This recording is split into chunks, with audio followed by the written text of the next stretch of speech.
જય વિશ્વકર્મા। આજ કચ્છ ભુજની અંદર અમારું અમૃત ચેરિટેબલ ટ્રસ્ટ દ્વારા સ્નેહ મિલન અને યુવક યુવતી પરિચય મેળો યોજાયેલ અને 10મું સ્નેહ મિલન હતું।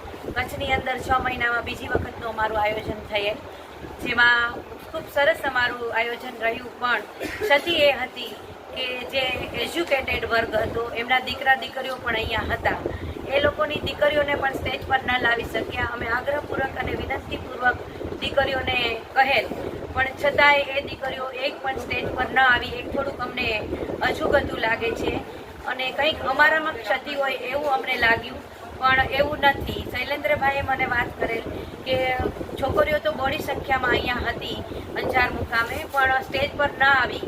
એમનું કારણ અમે જાણવાનો ખૂબ પ્રયત્ન કરીશું અને કરી રહ્યા છીએ।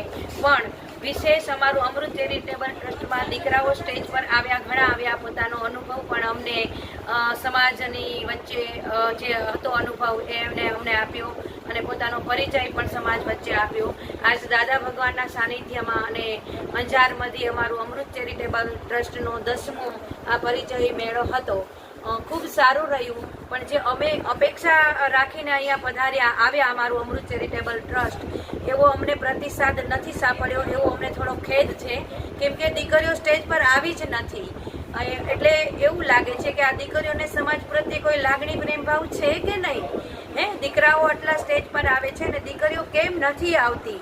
તો એમના પેરેન્ટ્સોને પણ હું એક વિનંતીપૂર્વક એક આરાધકતા કહી અને કરું છું ને પ્રાર્થું છું કે પેરેન્ટ્સો એ દીકરીઓને સ્ટેજ પર આવવા માટે એક રાહ ચીંધવી જરૂરી બને છે।